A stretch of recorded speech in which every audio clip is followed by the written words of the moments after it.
Hello, everyone, and welcome. We are glad to have you with us today as we discuss this important topic of confronting Christian Zionism. My name is Carl Horton, and I am the coordinator manager of the Presbyterian Peacemaking Program, and I welcome you all to the webinar. As we get started, let me just share a few details. This was a very popular topic, and we have great interest, which is so encouraging. Um, as we get started, a few things for you to be aware of. This webinar series is planned by the Christian Zionism Working Group of the Presbyterian Church USA's Middle East staff team. We have a number of offices and entities that are co-sponsoring this webinar series: the Middle East and Europe Office of World Mission, the Office of Public Witness in Washington, D.C., the Presbyterian Peacemaking Program, and the Israel-Palestine Mission Network. So we thank all of those co-sponsors. This is a 3-episode webinar series, so I will share with you at the end our next webinar and its date. Please know the webinars are all being recorded and will be available for later viewing. So that is something we definitely want you to know, and especially for those who maybe were not able to see this today. Also, to let you know, we are providing Spanish language interpretation for this webinar. Please be sure to use the globe icon on your control bar, and if you select Spanish, you will be able to listen to this webinar with simultaneous Spanish interpretation. And thank you to Alexandra and Camila, our interpreters working in the background. We are saving time at the end for questions and answers. So you're welcome, please, to interact with our panelists by using the Q&A feature of Zoom. And if you would help us by indicating if your question is for one member of the panel, or if it's just a general question for the whole panel, just let us know that. And we will then pose those questions and get as many of those addressed as we can at the in the final portion of this 90-minute webinar. And if you would like more information about the topics that are being addressed today, we invite you to visit the resource page at peaceusa.org/Israel-Palestine. Okay, I'm going to stop share and introduce our panelist and to introduce our moderator of the panel, and then she will introduce the panelists. Cynthia Holder-Rich is a Presbyterian pastor and theologian whose research includes the spread of Christian Zionism in Africa. She has taught at seminaries in Madagascar, Tanzania, and Michigan, and she currently serves on the faculty at Trinity Lutheran Seminary in Columbus, Ohio, and as pastor of Corinth Presbyterian Church in Dayton, Ohio. So I'm going to turn it over to Cynthia to get us going. Thank you, Cynthia. You have to unmute. Thank you, Carl. I'm going to read a section from Psalm 33. Rejoice in the Lord, O you righteous. Praise befits the upright. Praise the Lord with the lyre. Make melody to God with the harp of 10 strings. Sing to God a new song. Play skillfully on the strings with loud shouts. For the word of the Lord is upright, and all God's work is done in faithfulness. God loves righteousness and justice. The earth is full of the steadfast love of the Lord. The pursuit of God's justice is why we have gathered today, and I am grateful that you have chosen to join us for this important conversation. Let us pray. 6 months and more of war, O God. 75 years and more of occupation, gracious one, and new points of conflict, new zones where bombs are falling. We are overwhelmed with the depth and breadth of the obstacles to peace and justice for your people. We come before you wanting to learn, standing together to faithfully discuss and ready to hear what you want to teach us today. Open our hearts and minds and strengthen our panelists for speaking truth. Amen. For those of you who are new to this topic, Christian Zionism is based in the idea that Jesus' return requires Jews to be in power in Jerusalem. This has led to a variety of problematic understandings, including equating ancient Israel and the modern state of Israel. Our speakers will touch on other ways that Christian Zionist ideas create problems for faithful people, for the church, and for people in the Middle East, at a time when anxiety has been raised about the potential for a wider war in the Middle East. Thoughtful conversations that lead to faithful action are very important. Our first panelist is the Reverend Dr. Munter Isaac. Munter Isaac is a Palestinian Christian pastor and theologian. He now pastors the Evangelical Lutheran Christmas Church in Bethlehem and the Lutheran Church in Beit Sahur. He is also the academic dean of Bethlehem Bible College and is the director of the Christ at the Checkpoint conferences. Dr. Isaac holds a master's degree in biblical studies from Westminster Theological Seminary and a PhD from the Oxford Center for Mission Studies. Welcome, Dr. Isaac.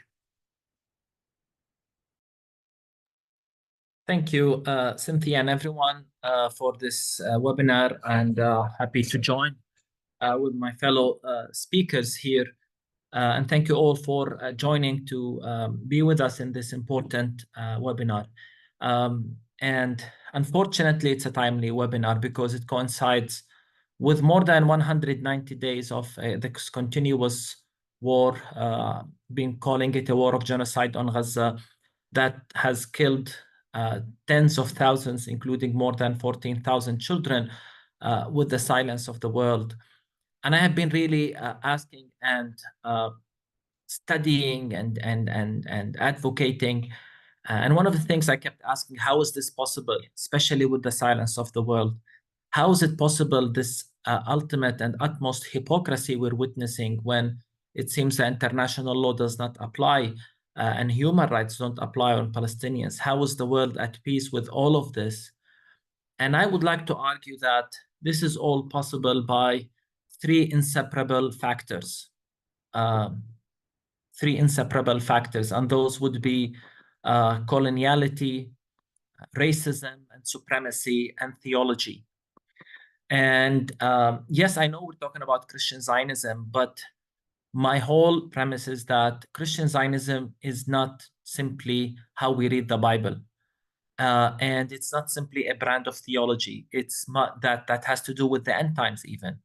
It's much more nuanced and deeper than that. And it's part of this triangle of coloniality, racism, supremacy, and theology comes to the aid of all of these three. And all of these three together come hand in hand and have been a very important element in empowering this current, justifying, supporting this current genocide. And to quickly explain what I mean by these three factors, when I talk about the coloniality, I like the definition used by the World Communion of Reformed Churches of Empire, which defines it as the coming together of economic, cultural, political, and military power that constitutes a system of domination led by powerful nations to protect and defend their own interests. Let me repeat it: the coming together of economic, cultural, political, and military power that constitutes a system of domination led by powerful nations to protect and defend their own interests. It's an important definition because it highlights to me, when we study it, we come to understand Israel as part of this matrix, part of the empire. And let us remember that Israel as a state is a settler colonial entity. And I hope I'm not saying anything controversial here. And we've seen how the world powers who benefit from this system have all come to aid Israel in this war through political justification, the media, the money, the weapons, and all the words of sympathy really fall short, because as you continue to weaponize Israel, it means nothing. We've seen it in the control of the narrative. We've seen it in how they all began the story with October 7 and isolated from its context. And as I said, we see how it all benefits, how everyone is benefit from this matrix, especially the weapons industry. So coloniality is important here. And at the heart of this empire is this American exceptionalism. And it's really, really hard to isolate Christian Zionism from American exceptionalism. Please understand this. It's really hard to do, though. And of course, Christian nationalism, because at the heart of that idea is support and partnership with Israel as two countries in covenant with God. I wish I have the time to read to you one quote after the other from politicians and theologians which highlight this idea of American exceptionalism. Racism and supremacy also has been very, very evident in this war. They don't view Palestinians as equal. It's been very clear, whether the leaders or some church leaders, they look at us in a very condescending way. I look at how they think Gaza should be emptied, even removed, destroyed, how they discuss the crisis of Palestinian, those who have been ethnically cleansed throughout this war. I look at how politicians, including those who are considered with empathy, like Biden, how condescending is he and his administration when they talk about Palestinians? At the heart of that is a very elitist, racist attitude. Even our numbers are not that, they don't consider our numbers in that manner. They talk about the genocide with words like a misstep, over the top, rather than, showing, trying to stop it. So it's hard to separate those two. And finally, theology. And we all know what Christian Zionism is, what it's promoting. But as I said, I would like to push further for more broader understanding of Christian Zionism. Because we used to think of Christian Zionism as simply the way people read the Bible, something related to the end times, something related to the second coming, to the gathering of Jews in Palestine, and so on. But I think it's much more than that. Recently, Reverend Mitri Rahib, Palestinian theologian, wrote a book on decolonizing Palestine, the title, and he defines Christian Zionism as a Christian lobby that supports the Jewish settler colonialism of Palestinian land, a Christian lobby that supports the Jewish settler colonialism of Palestinian land using biblical theological constructs. And in that book, Mitri Rahib, and I agree, and I've been arguing the same also, shows clearly that Christian Zionism is not confined to conservative evangelicals, but it also can be found among liberals. And again, it all depends how you read it. If you read it simply as a theology that relates to the second coming of Christ, then you might say, yes, it's among evangelicals. If you think it's only the John Hagee group, then yes. But if this war has taught us anything, it's that Christian Zionism is also very, very strong, even among liberal Christians. And part of it is, again, how we understand it. And to go back to the definition by Reverend Mitri Rahib, he argues that we should look at Christian Zionism as a lobby aspect and focus not on what people believe, but what they do based on that belief. And he concludes, it's naive to think that a few biblical passages power Christian Zionism. And I think no clearer example in this war, again, than the position of many Christians. For example, President Biden, a Catholic, kept emphasizing that he is a Zionist. This has nothing to do with how he reads the Bible. But as I said, it's part of this triangle of coloniality, racism, and theology. And he actually was very clear that Israel serves the best interest of the United States. That's why he is a Zionist. And so when you understand this combination and then come to this war, all of them come together in a horrifying way. And I mean that. So we've seen, for example, many statements from evangelicals calling for the total destruction of Gaza, whether it's mega church pastors, recently Congressman Wahlberg, who's a graduate of 2 seminaries, called for the use of nuclear weapons against Gaza. Senator Graham said, Senator South Carolina, I forgot his name, said level the place and so on, with total disregard to Palestinian lives. The world went crazy when Benjamin Netanyahu used the principle of the Amalek, calling for a genocide against the Palestinians. Well, Christian Zionists used it before him. At the beginning of the war, there were many articles circulating, most notably from the Christian embassy, equating Palestinians with Amalek. But then you go beyond that and you see how many progressive Christians supported this war, emphasizing whether using the just war theory, which, I can speak a lot about how much I disagree with it. It's a tool in the colonial, and it's a tool to empire to justify war and make it acceptable. That's really what just war theory is. And it's evident by who is entitled to use the just war theory. Then you look at the argument Israel is exercising its right to defend itself. So the colonizer, the occupier, is defending itself from the occupied and the colonized. I mean, it's unthinkable, but all these theologians and then church leaders emphasized that right with total disregard to the context. And of course, the whole idea of the covenant, the land, all of this was used. Ethicist Russell Moore, who is, by the way, always presents himself as a progressive evangelical. He was famous for his a challenge to those who supported Trump. He's not a Trump guy, an evangelical, but he said that since Jesus is Jewish, was and is Jewish, anything we do against the Jewish people, we're doing it against Jesus. And since we are, as Christians, grafted into Jesus and the Jewish people, it's against all Christians. So he basically said this war is a war against all Jews and all Christians in the world, and against Jesus himself. Just think of that argument and what it means really on the ground.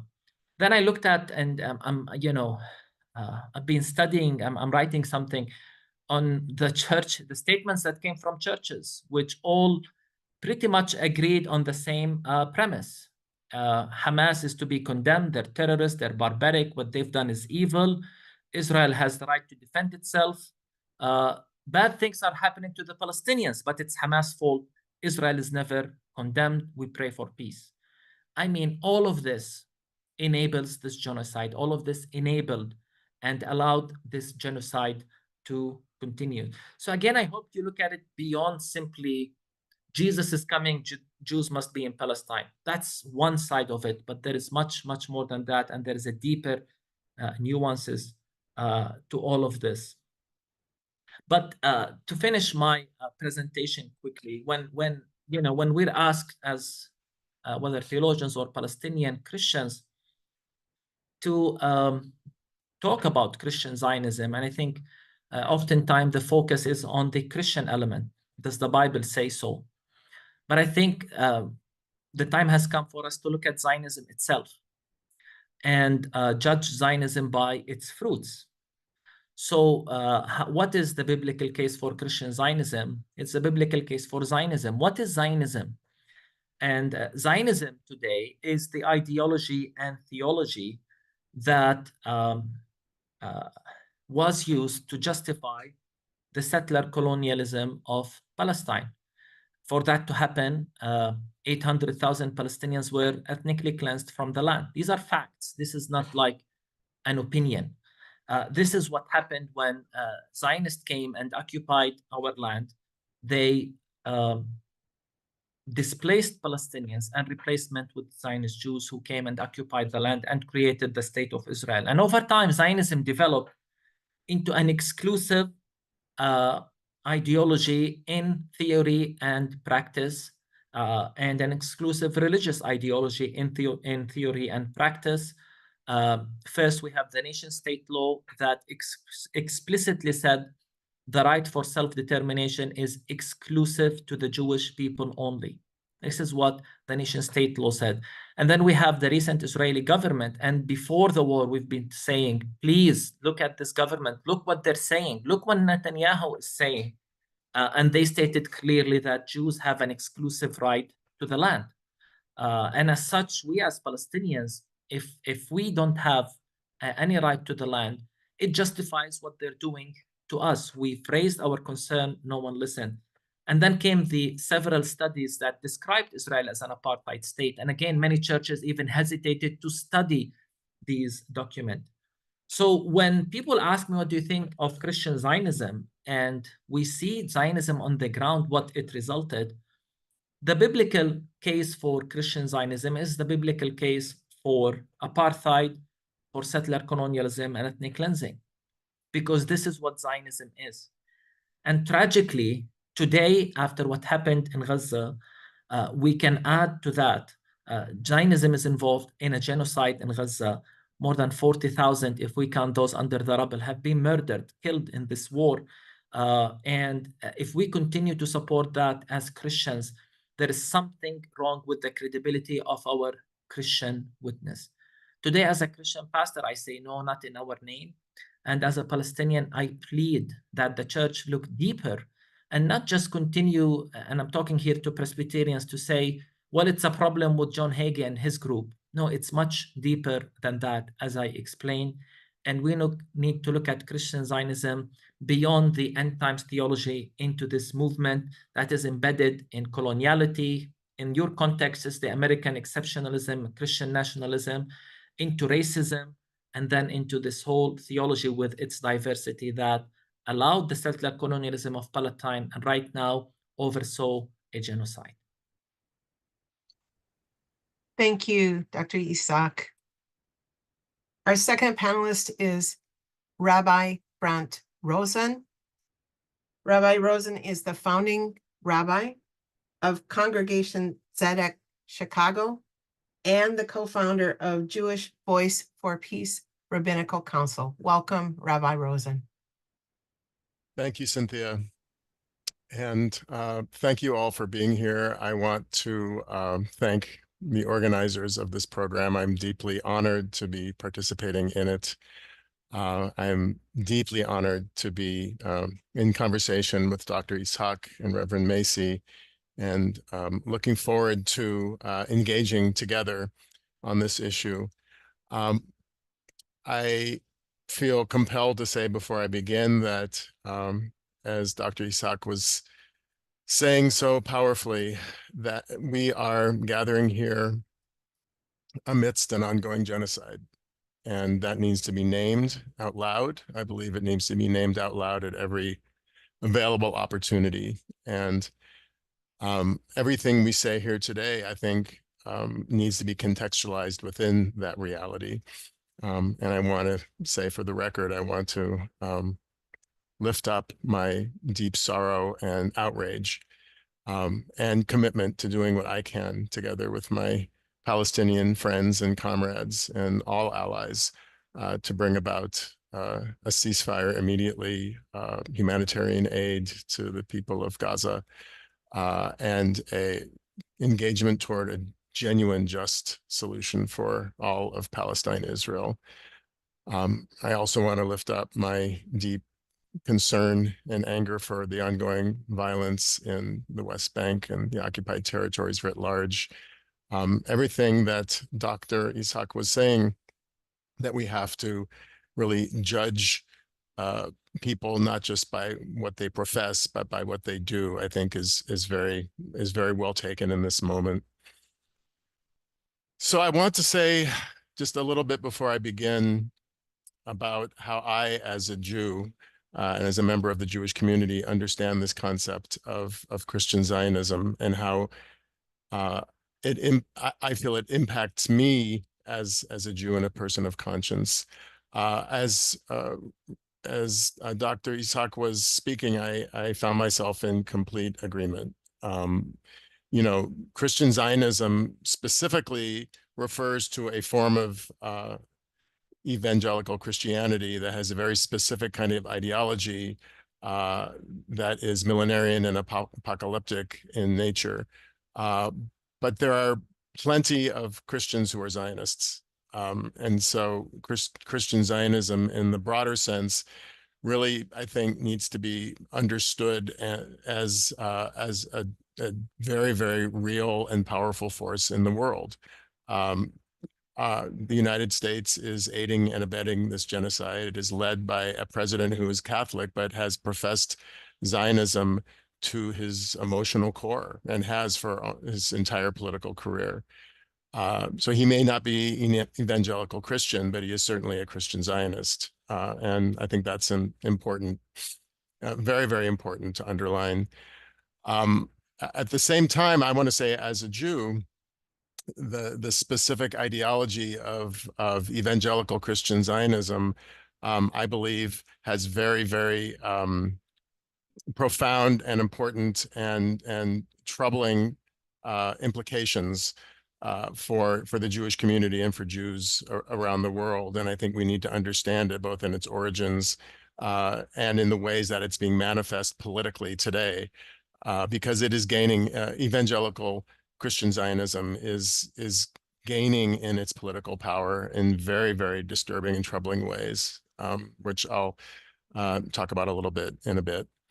I want to just lift up two important points as I begin. And the first is that I want to underline, by the way, can people hear me okay? There's a leaf blower in the background. Do people hear any buzzing? No? Good. Okay. That's why I put on my headphones.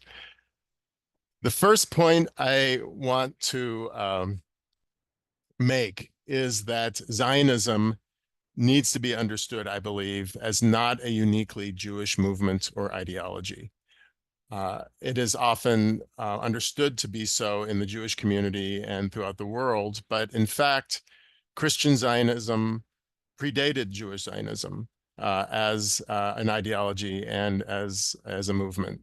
Now, when we talk about Jewish Zionism and Christian Zionism, of course, they differ in terms of their religious ideas and even religious goals.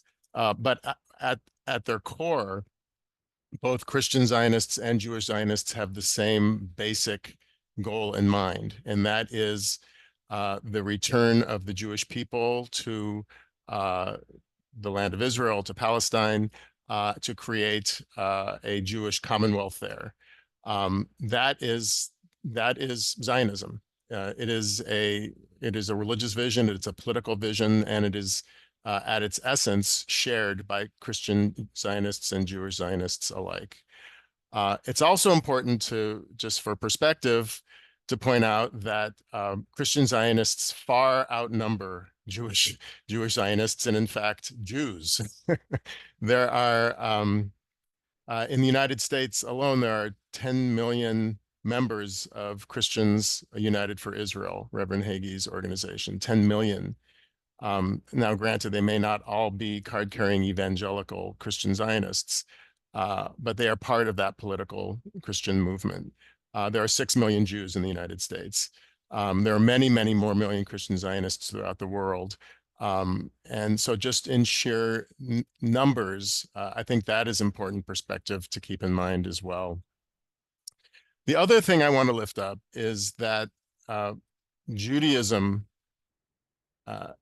as a spiritual tradition for the overwhelming majority of its history throughout the millennia has not embraced the ideas of Zionism. In other words, the idea of creating a so-called third Jewish commonwealth in historic Palestine has always been considered an anathema to the rabbis, to those who formed and propagated Jewish tradition. Judaism as a spiritual tradition and the Jewish people really came to full flower in the diaspora outside of the land. It is true that Jews have always lived inside the land and up until recently been a minority there. I say relatively recently in Jewish history.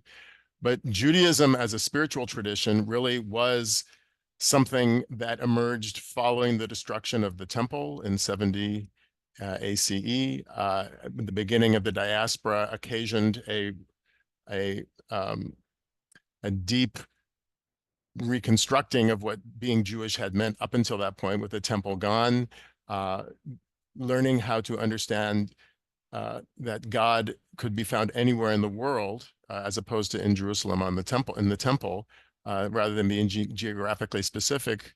God went into exile with the Jewish people, as the rabbis said.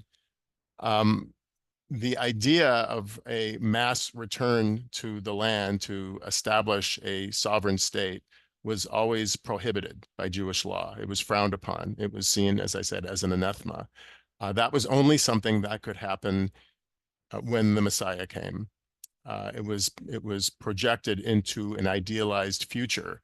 But in the meantime, Jews understood their responsibility being to their communities throughout the world in which they lived. And in many ways, one of the things I personally love about Jewish spiritual tradition is it is really a spiritual handbook for understanding how you can have a relationship with God wherever you may live, and how that land that is so deeply embedded in Jewish tradition follows you. The Eretz Yisrael, the land of Israel, is wherever you go. It's inseparable from the tradition that we practice.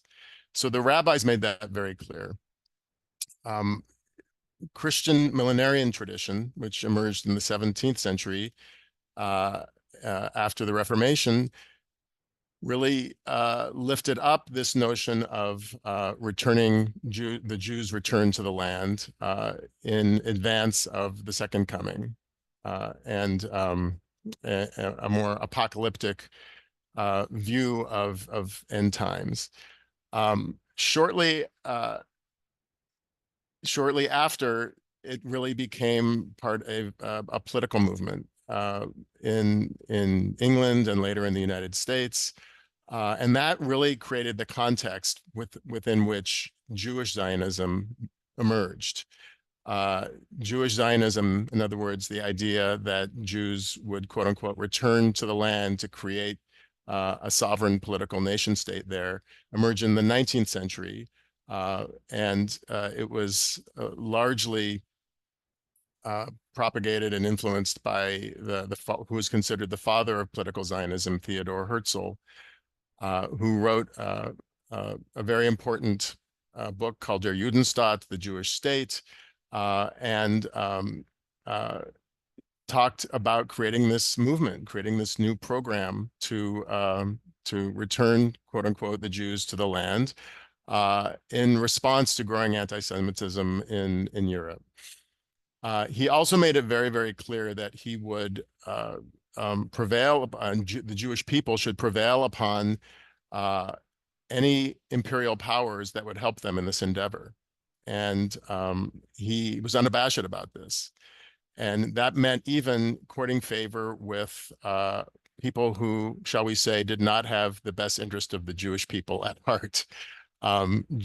Zionism has always curried favor with anti-Semites from its very beginning.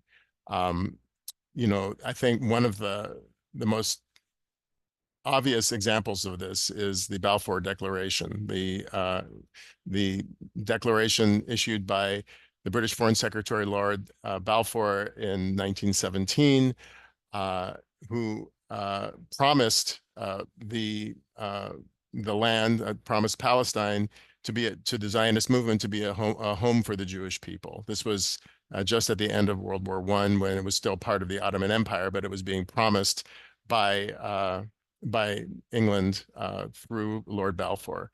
Lord Balfour was a Christian Zionist, and Lord Balfour was well known for being someone who, when he was prime minister earlier, was actively trying to rid England, Britain, of their Jewish population. In 1905, he helped pass the Aliens Act, which restricted Jewish immigration during a time in which Jews from Eastern Europe were experiencing pogroms and were desperate to immigrate to Western Europe.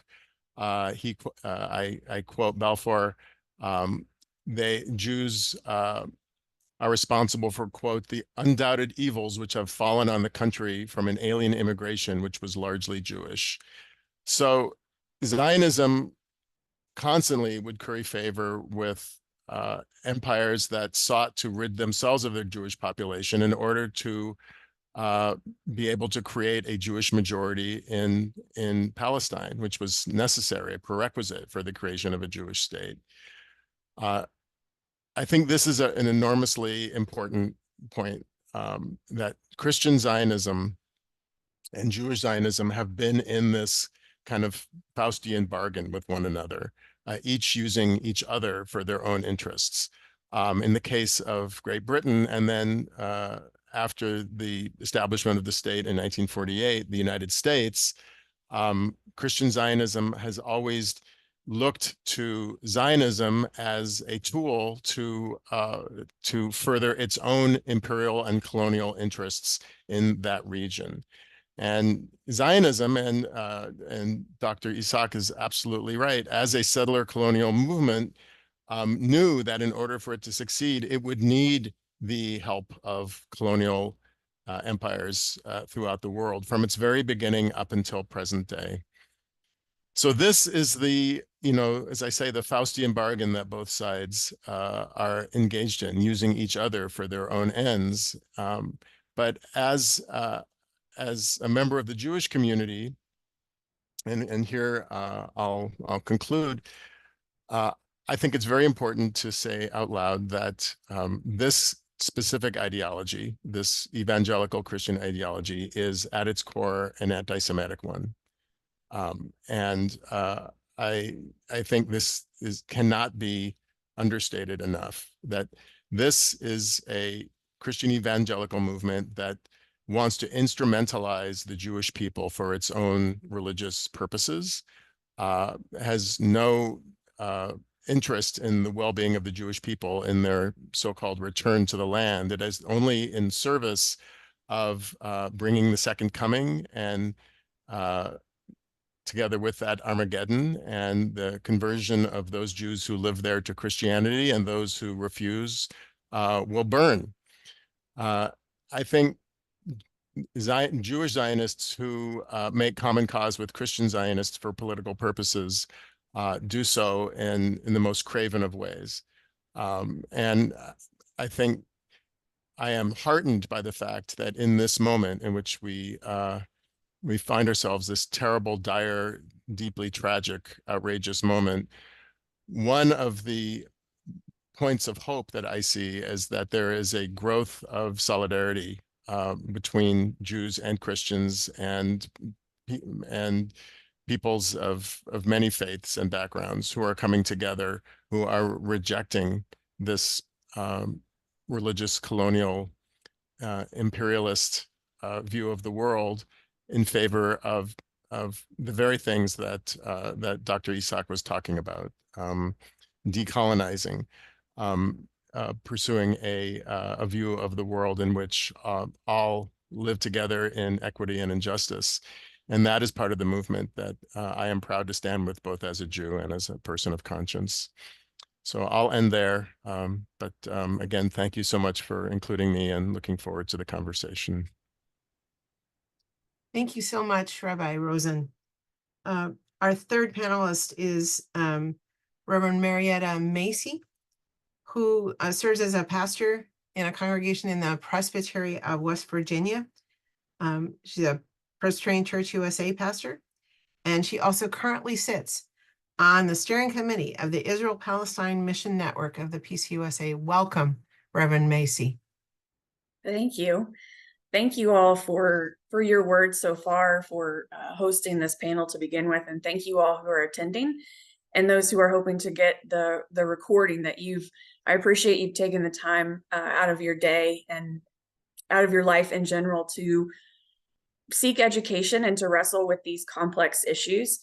I work in Christian education primarily, and this is one thing I really value about our tradition specifically, is that we have a strong history of lifting up education, of seeking education, and not shying away when that education leads us to wrestle with really complex issues, especially when they have both theological and real world implications, as we've heard discussed and highlighted in a variety of ways today already.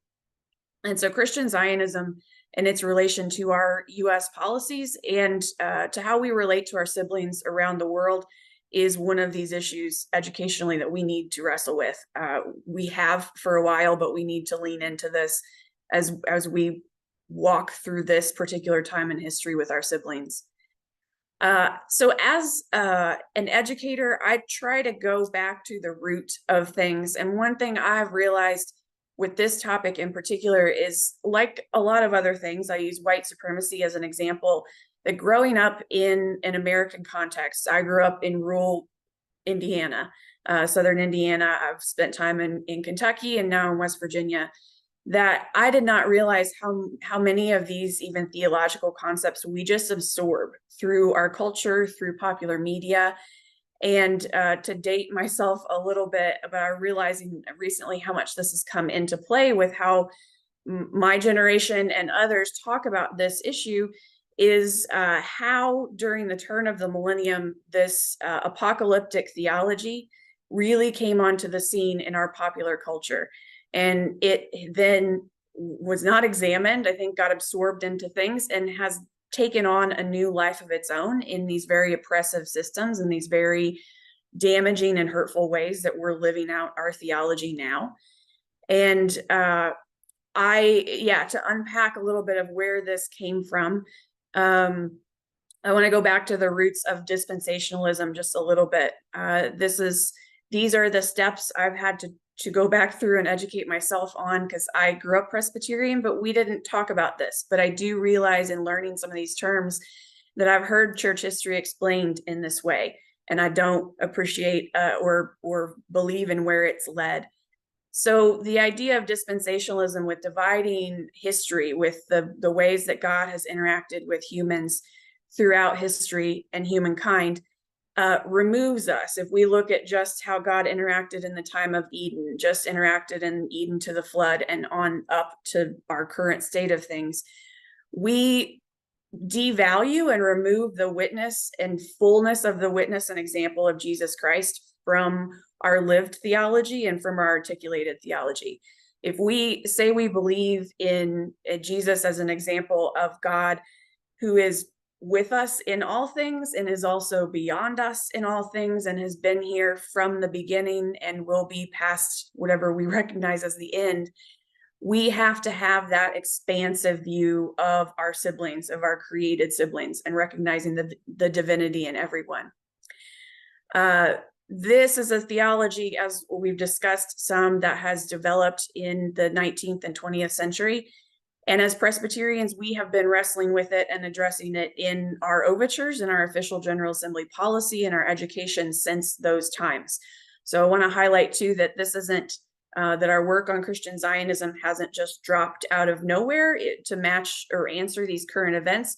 These are things we've been concerned about for a long time, and specifically in 1944, before we reunited, so this was just the PCUS, we answered that dispensationalism was counter to our theology of a one covenant of grace, and that division of the time periods and of people, of believing that God had a covenant with the Jewish people at one time, and that stands, and that's one thing, and it's a new covenant and a different exclusive covenant with Christian people, and that stands and is what we're supposed to respond to, again, divides us from recognizing the fullness of divinity in all creation that God has called us to, and that Presbyterian standard of grace that all people, regardless of gender, religion, nationality, ethnicity, all the categories we've made up to divide ourselves, are irrelevant when it comes to God's witness to us through Jesus of inclusivity.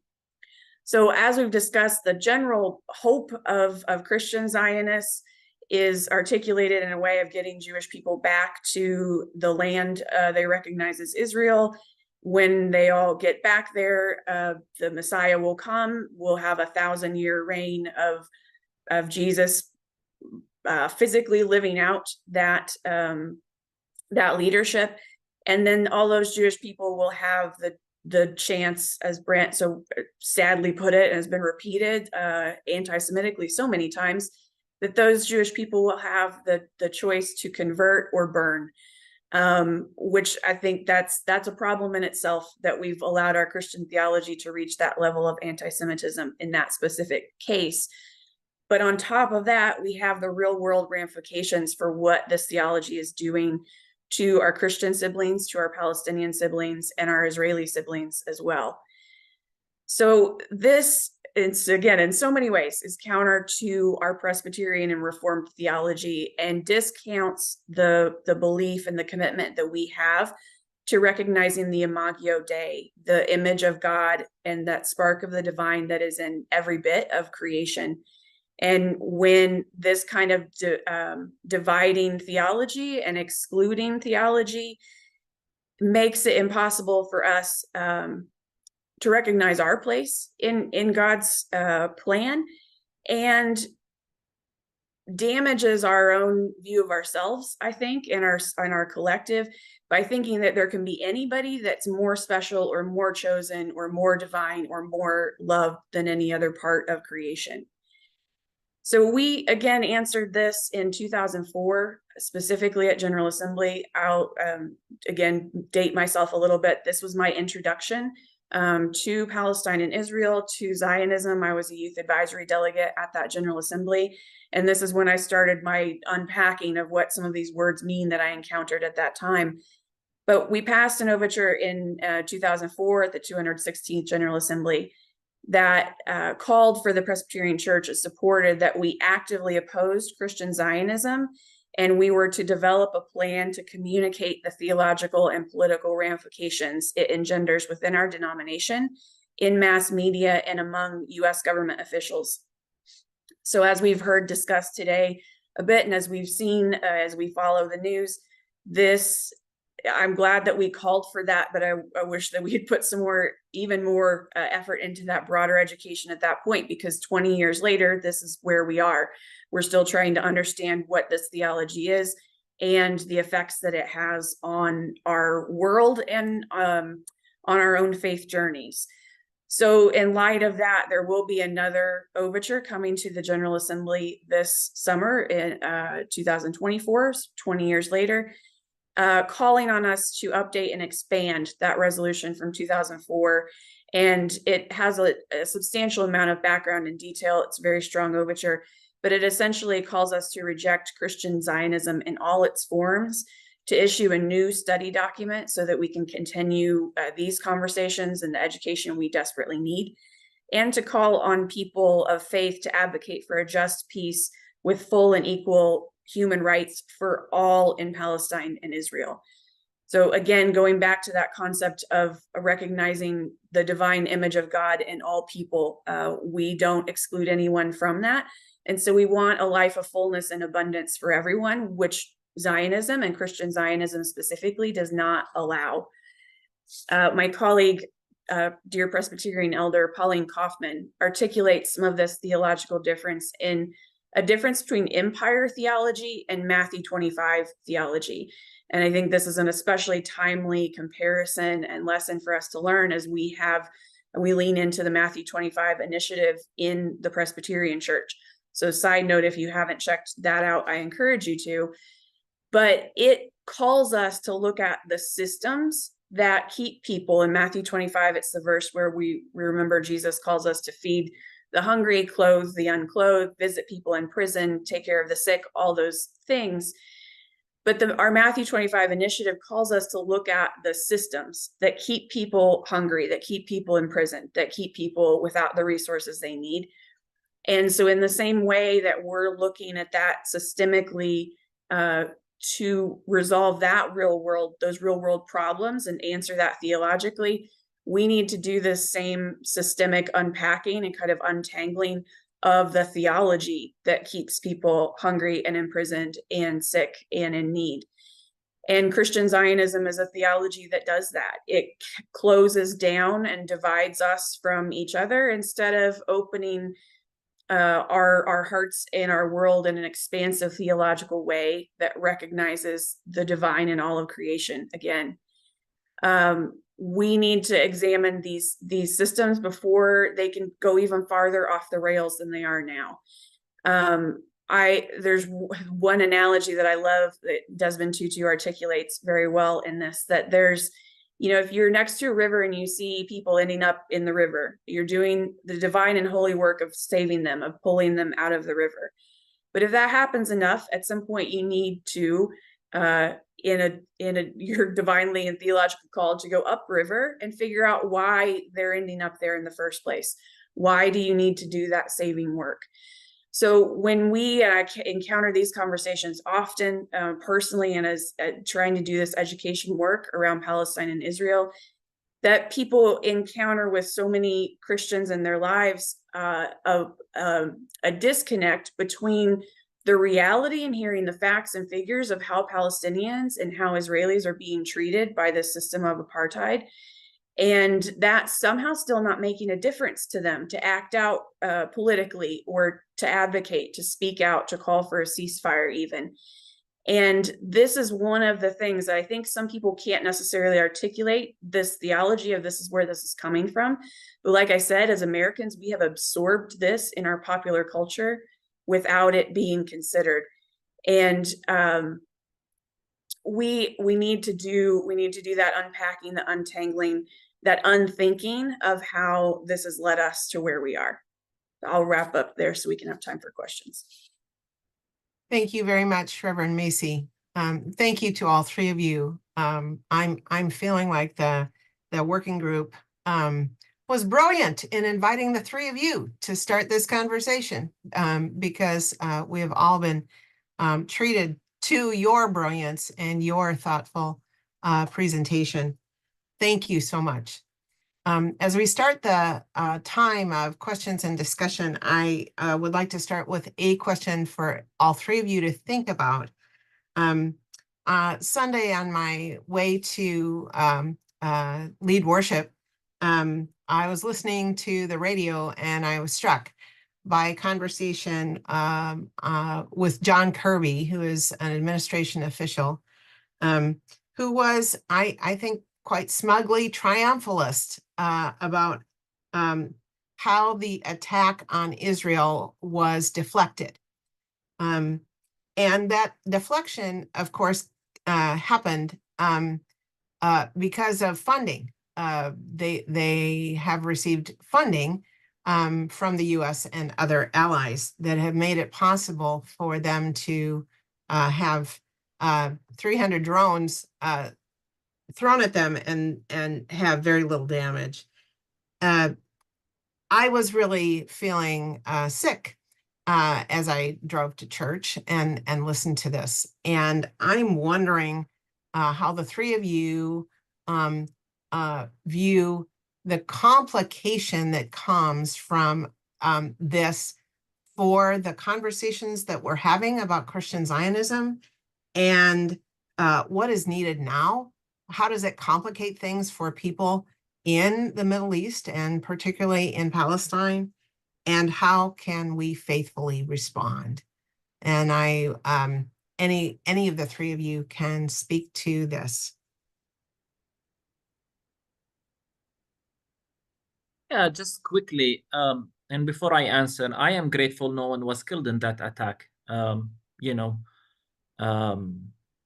War doesn't achieve anything, and every life is precious. So let's get that straight, at least from my perspective, and I'm sure all of us. On the other hand, I think Kirby's press conferences were a display of condescending racism towards Palestinian. This is, and I'm trying to be polite. This is the same Kirby, if I'm not mistaken, who said that to date they have seen no proof that Israel committed any war crimes. This is all we need to know about Kirby and this current administration. And they are celebrating. And as I said, I'm happy that no one was killed. I wish they've shown the same care about Palestinian lives. I wish they've shown the same concern about Palestinian children. More than 14,000 have been killed so far. And all we've seen from his side is justification of it and doing nothing to stop it as such. So it's really shameful, this current attitude of the current American administration. And again, it brings me back to what I was saying. It's not just this is what the Bible says. Yes, I know what evangelical Christian Zionism says. I know, I have studied it, I've written about it, but it's deeper than that. And I hope this webinar was able to show that.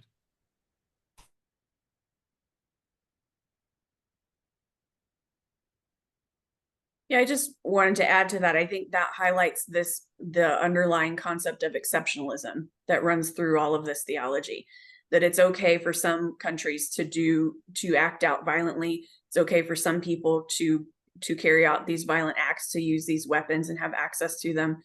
But then we, for some reason, get to decide who it is that gets to do that and who doesn't. Mhm. And I think, I'm so glad that no one was killed in that, but it doesn't change the fact that tens of thousands of people have already been killed. And we need to examine our privilege in this situation, our concept of exceptionalism, and how this theology both consciously and unconsciously supports that. Yeah, just I in total agreement. The only final thing I'll add in terms of the hypocrisy and the hubris of leaders such as Kirby or spokespeople for leaders is that very little is really being said about the fact that, you know, Israel had launched an attack on Iranian sovereign territory and the consulate in Syria and killing Iranian generals there, and that this was really retaliation. I just read today that the United States is going to levy sanctions against Iran for that attack, but probably not going to levy sanctions against Israel for making that previous attack. So it's whoever has the most power makes the rules, you know, and we've seen that from time immemorial. And it's terrifying because of the escalation that it likely will lead to. Thank you to all three of you. Carl, I believe we may have some questions. Yes, we have a lot of questions.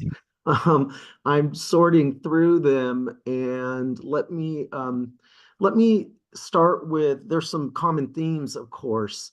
A lot of people want to know what actions they can take.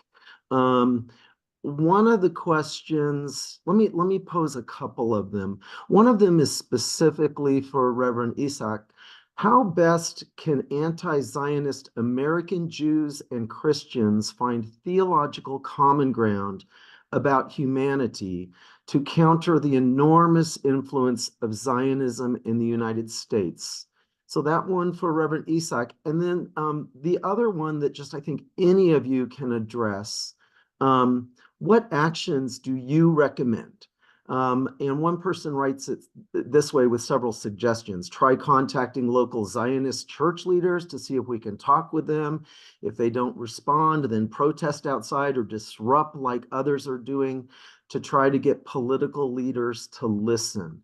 And then, yeah, I think we could start there. I'm scrolling through, but there were several about what to do, what we can do to respond. So Reverend Isaac, and then the panel.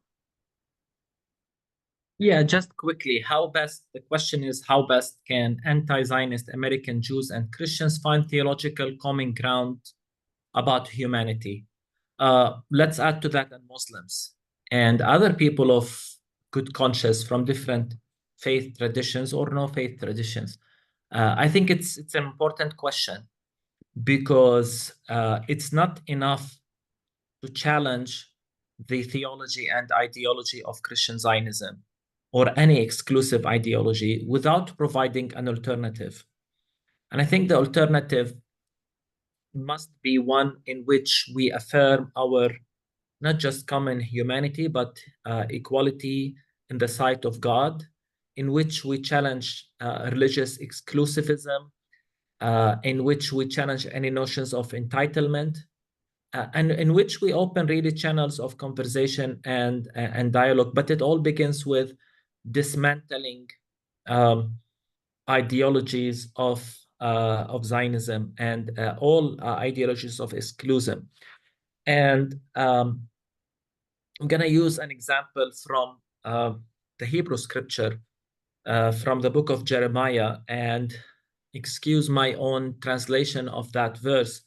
When God called Jeremiah to ministry, his ministry in the beginning, he emphasized how much dismantling he needs to do before the constructive work. And I think if we want to come together as people of faith, as I like to always describe it, in the good and just God, the God of all, I think we have a lot of task ahead of us, first to dismantle before we are able to build anything. In my own writings, I've always used the concept of sharing the land, because it's not simply about ending the occupation and ending apartheid, but it's about creating a reality in which we're equal. That seems so far away from now, but we cannot forget that. So this is how I would answer it. We need to come together, dismantle ideologies of exclusion, the empire theology, and then together build an alternative to that.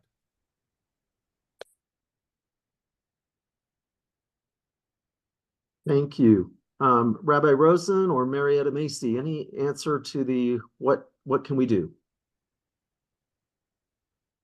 I think Marietta referred to it very powerfully, that when she said that all human beings are created in the divine image, it's actually very simple and straightforward. You don't need to be a systematic theologian to find just a common basis for working together. In Jewish tradition, there's a very famous Talmudic debate by two rabbis, Rabbi Akiva and Ben Azai, which is the fundamental precept of Torah. And the one that Ben Azai lifts up, which is the God created humanity in the divine image, is the one that is commonly understood to be the one that takes precedence. Even love your neighbor as yourself can be interpreted to mean love your own community neighbor as yourself, whereas understanding that all human beings are God's children is the most expansive theology of solidarity we can imagine. I would say it doesn't need to go farther than that. I would also I feel compelled to mention that,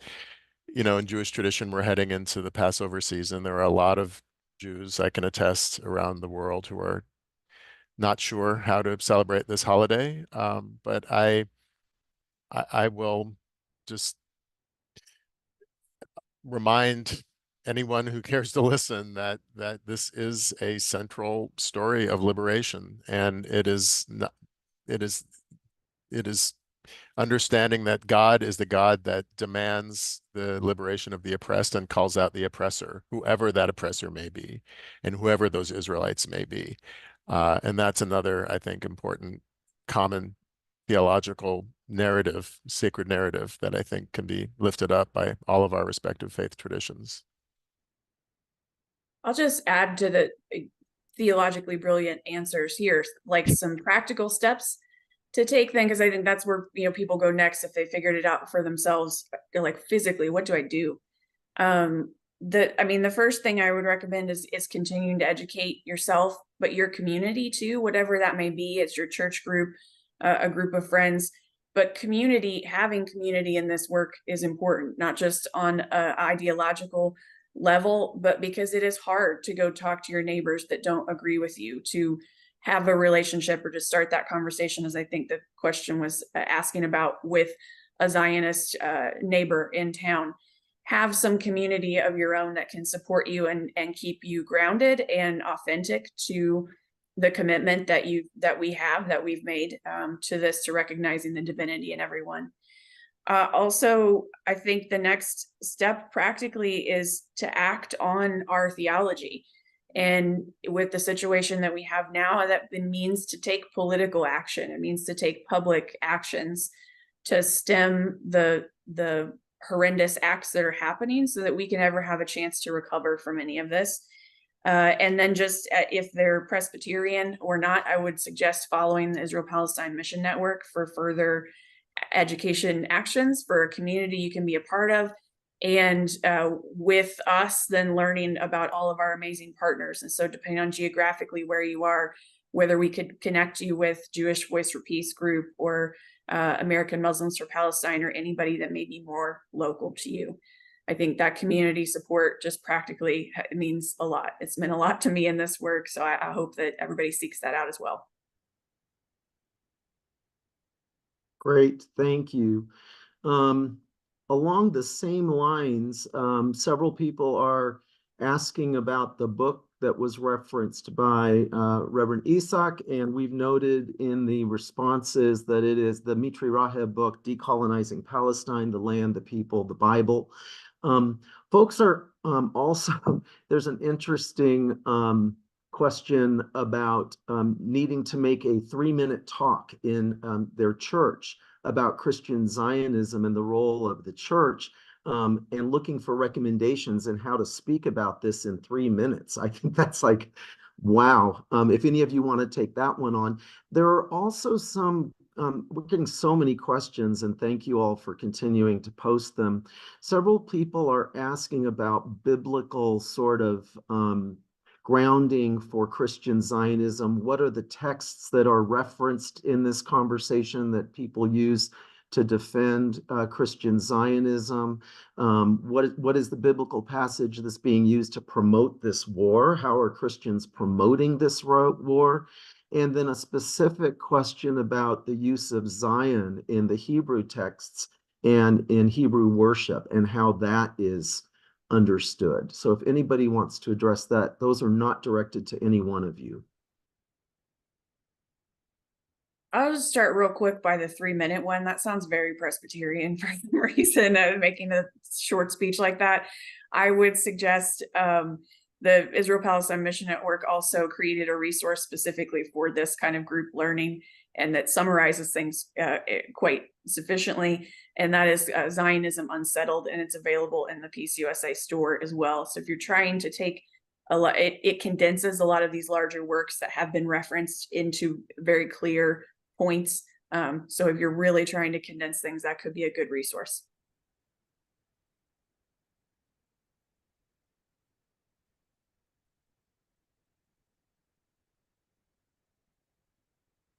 What were the other questions again?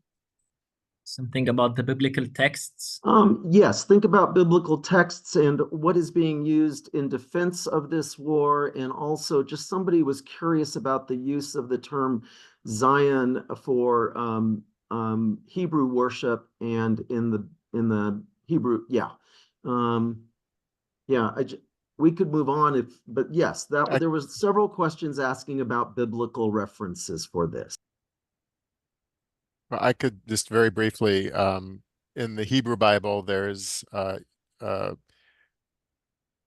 great deal of reference to a conquest tradition, the God's command to conquer Canaan and dispossess the nations of that area. Reverend Isaac, I believe, talked about Amalek and the command to exterminate Amalek. That's often very literally understood in terms of genocide. These are parts of the biblical conquest and war tradition that are often cherry-picked and understood very, very literally. I can't. I'll leave it to my Christian colleagues to speak to the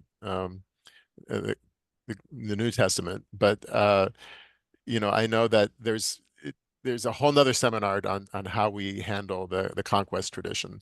But we should know that it's being used in terrifying ways, both by Jews and Christians alike, and has been throughout history. Zion is a word that does not appear that much in the Hebrew Bible, actually. Generally, when it's used, it refers to the city of Jerusalem, or sometimes to the land itself. It was often it is often found liturgically, in understanding the presence of God in the land. But it was coined in terms of its use politically when the Zionist movement arose in the 19th century very, very specifically to be used in a political context as opposed to a spiritual or liturgical context. And it's not liturgical and spiritual context.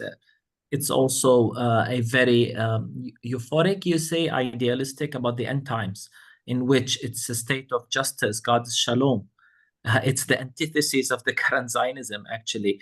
If you look at what the Bible speaks about and how the Bible speaks about Zion, just to, in addition to what the rabbi mentioned about the Hebrew scripture and the many passages Christians used from that scripture, there's also the concept of, some have used Romans 13, the just war theory, government's responsibilities to execute justice. And all of that is based on what was already said in this webinar, how it's the powerful that writes the rules. Might is right. And so one nation attacks another, it's terrorism. Another nation attacks another, it's self-defense. And we've seen this in full display. So the whole idea of Israel is exercised for self-defense, which was used by all the churches. I've never seen a church saying Palestinians have the right to defend themselves. Maybe that will be one of the signs of the end times. I don't endorse violence, just to be clear. I've never been and I've never endorsed violence, but I'm just trying to highlight and underline the ultimate hypocrisy. And then it might come across as progressive, as good theology, the just war, Christian tradition, Romans 13, but in its essence, it's coloniality at its worst.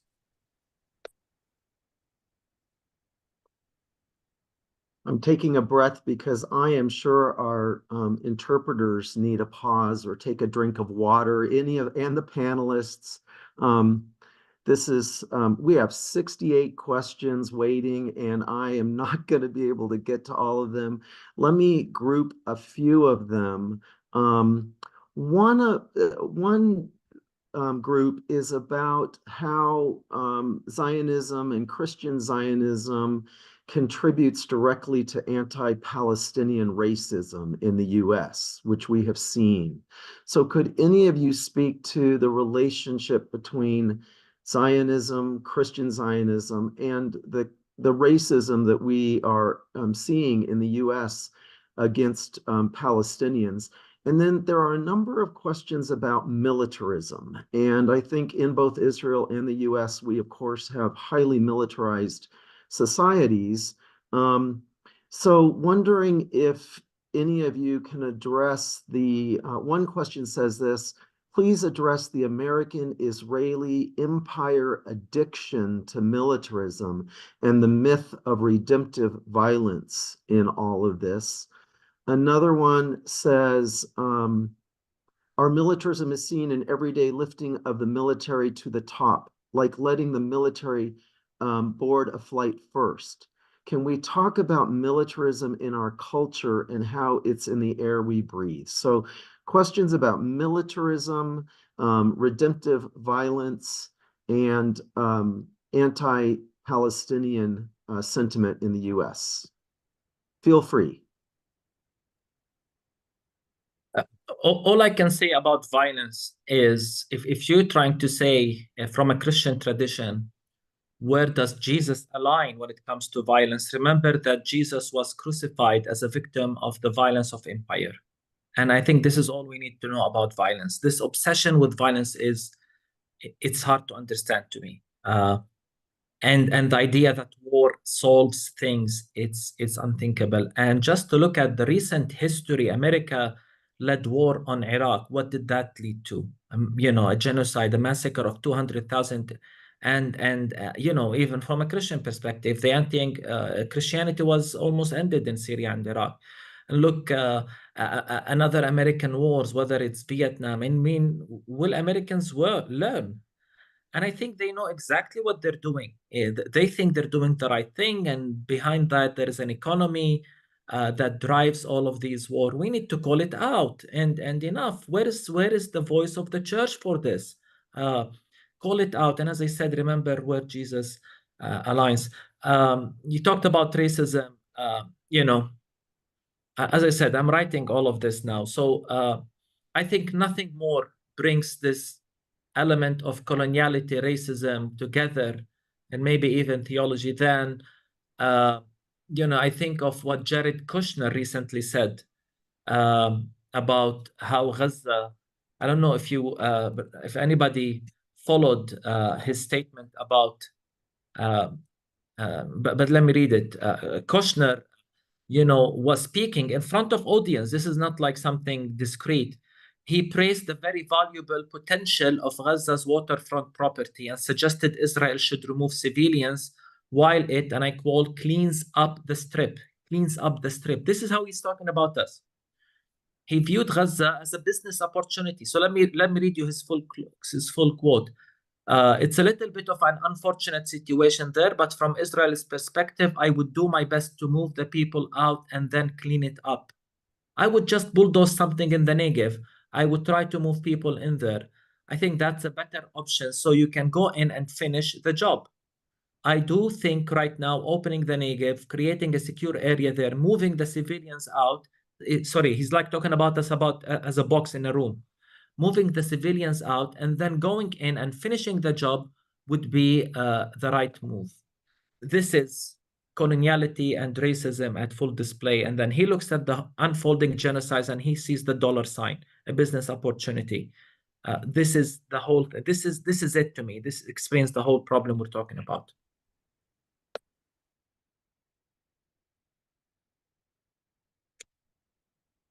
I couldn't have said that better. I think as long as there's a profit to be made, we're going to see more war. And I think empires have always used violence to further their ends, but I think capitalism itself is, in the current moment, I think is a really, really important factor that we can't discount. One final piece of this in terms of dehumanization of Palestinians, Zionism itself is an ethno-national movement. In other words, it is a form of nationalism that predicates the state on the identity of the maintenance of the majority of one particular people in the land. In other words, Israel has, from its very outset, even before it was established, has needed to create and maintain a demographic majority of Jews. That is ethno-nationalism. And what that means, practically speaking, is that people who are not part of that group are a problem. They are an obstacle to statehood, to the future of the state. So that's why you see people like Jared Kushner talking about Palestinians in such a way, because they're disposable humanity. They can be warehoused, they can be ethnically cleansed, or they can be genocided. But they need to be dealt with because they are not part of the dominant group. And ethno-nationalism is a piece of this that I think we need to take very seriously. When we talk about Zionism as a racist ideology, I think this is a very important component of that. Yeah, I'll just build on that a little bit and say that we, Western Christians in particular, I see, and in my own context, I hear this often. We read the Bible as if many of those people groups that are mentioned in the Bible are other also. And that when we read it as if it's a literal history that we're supposed to repeat, as in, us believing in manifest destiny and being able to massacre all the indigenous people of this land, that it falls down to exceptionalism again, that's acted out as racism, that some people are more special and more human and more loved by God than others. And that's just not the case. It's counter to so many things, but we'll build on our reminder of seasonally, especially of Easter, and our reminder in that story of Jesus's crucifixion, of being crucified by an oppressive occupying empire. That's weak power. That whole story teaches us that empire power, this militaristic power, that is one of the worst things we can do to each other, that was acted out on Jesus and others very brutally. But that's not the power that God recognizes. That the power of God is one of new life and rebirth and abundant life, and wholeness for all people. And these actions, militarism, racism, thinking that we can bomb our way to peace, that we could crucify, the Roman Empire believed they could crucify their way to peace, getting rid of anybody who dissented. It didn't work for them. It's never worked, and it's a horrible way for all of us to live. And so all of our traditions provide better options than that, and Zionism is not one of them. So I think we have time just for one more set of questions, maybe, and then I'll turn it back to Cynthia to close us. But just to let you know, we're getting a lot of comments and questions that really sort of indict the Christian church for its inaction and suggest that we have timid clergy. We have congregations that we have asking questions about why can't our denominations perhaps work together to be a stronger voice. On the question about theological common ground, one person said, can we disagree about theology and still have common ground on ending Zionist violence? This person says, particularly as a Jew, I don't usually think of theological agreement as something we need to have in order to collaborate among Jews or across religions. So I think there's a lot of folks who are attending, who are seeing the inaction of their own denominations and looking for some sort of ability to work together. I find this kind of interesting. Reverend Isak, you referred to Christian Zionism as a Christian lobby. One person asked early on if we could refer to Christian Zionism as a modern day heresy and what that might mean if we did refer to it that way. Would you like to speak to that? Aha, you agree. No. I think some comment about our disagreements on theology, and I think a lot of it has to do with our separation between orthodoxy as the right theology and orthopractice, ethics and morality and justice and these issues. And I think in the Western traditions, many times the focus is on the right doctrine, and I see it over history. Look at the history of Presbyterianism and Lutheranism. Don't want to sound self-righteous.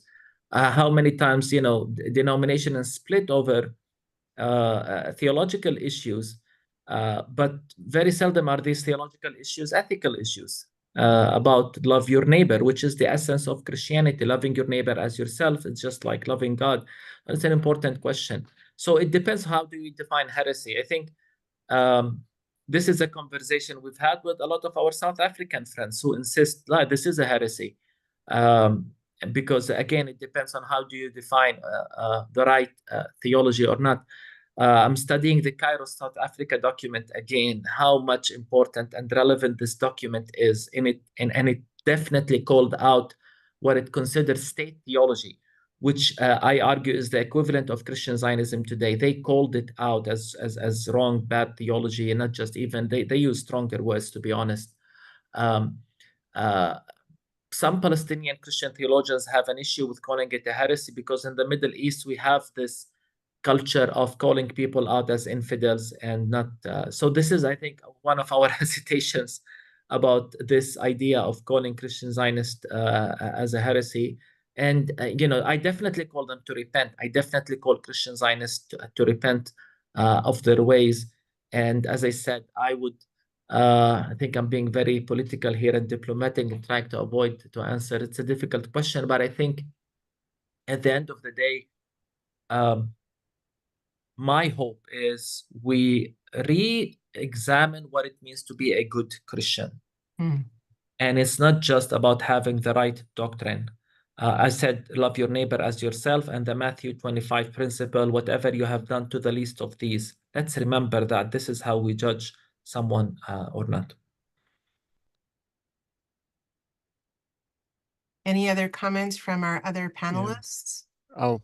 I'll let Marietta have the last word, but I'll just say that, and I'm just going to speak very honestly. I'm not a Presbyterian, obviously, but my denomination is the Reconstructionist movement, and I'm just going to say I'm finding it very, very difficult to be a card-carrying member of my denomination. And I don't know if this is helpful or really not too helpful for Presbyterians listening about what to do with their denomination. But in a time of genocide, when you're part of a denomination that is unwilling to take a stand against genocide, or in some cases, individuals in your denomination who are actively supporting it and cheering it on, it's brought me to the breaking point with mine.